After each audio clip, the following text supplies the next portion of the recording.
রান্না করবেন না? অনেক বেলা হয়েছে তো। আসলে মায়া, ঘরে রান্না করার মতো তেমন কিছু নাই। উনি 3 দিন ধরে ঘরে কোনো বাজার সদাইও দেয় না। আমারে 1 চাল ধার দিবে। হ্যাঁ আল্লাহ, ধার নিবেন কেন ভাবি? ড্রামে চাল রাখা আছে, যতটুক লাগে নিয়ে নেন। আর রান্নাঘরের ভিতর তেল মশলা মাছ মাংস সব কিছুই আছে, যা যা লাগবে নিয়ে নিন, আর ফেরত দিতে হইব না। না না, খালি 1 চাল হইলেই হইব।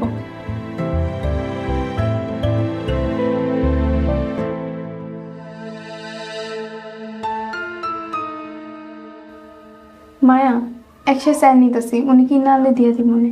ভাবি, চাউলগুলো ড্রামে রেখে দেন। কিরে মায়া, তুই তো কিছুক্ষণ আগে কইলি যা খুশি তা নিয়ে নিতে। 1 মিনিটের মধ্যে পোল্ট্রি নিয়ে নিলি। দেখেন, এত কিছুর উত্তর দিতে পারবো না। চাউলগুলো রেখে দিতে কইছি, রেখে দেন।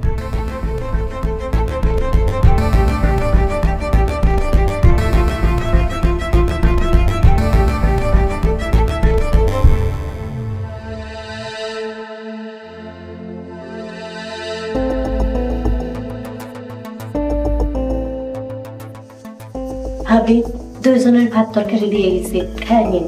সন্ধ্যার দিকে আবার রাতের খাবার দিয়েছে মনে। জুতা মায়েরা গুরুদান করতে আইসোস, তুই তোর ভাত তরকারি সব নিয়ে আসা। ভাবি, তখন চাউলগুলা কেন রেখে দিয়েছে জানেন? চাউলগুলা দিলে আপনার আবার কষ্ট করে রান্না করতে হইব। আর তাছাড়া হুদা চাউল দিয়ে কি করবেন? আমি বেশি করে তরকারি রান্না করছি, তাই দিয়ে গেলাম। আর যতদিন ভাইজান বাজার না করে, আমি 3 বেলা খাবার দিয়ে যাবো মনে। মায়া, তোর মনটা যত পরিষ্কার আমি বুঝতে পারি না রে বোন, আমার তুই মাফ করে দিস।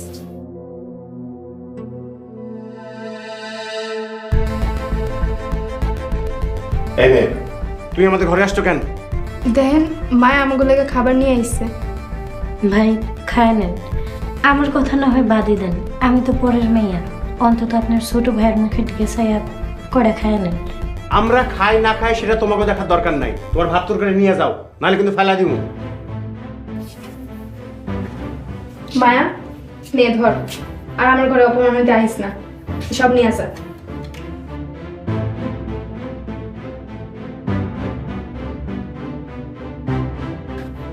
এই কাজের বেটি আমার ঘরে ঢুকছে কেমনে? কেউ ঘরে আইতে চাইলে কি তারা বাইর করে দেওয়া যায়? দেখছস আমি কেমনে বের করছি? তুই পারস না কেন? বেহায়া সোসা। এই নে স্যালাড ডাল, যা রান্না কর। খিচুড়ি রান্নবি, যা।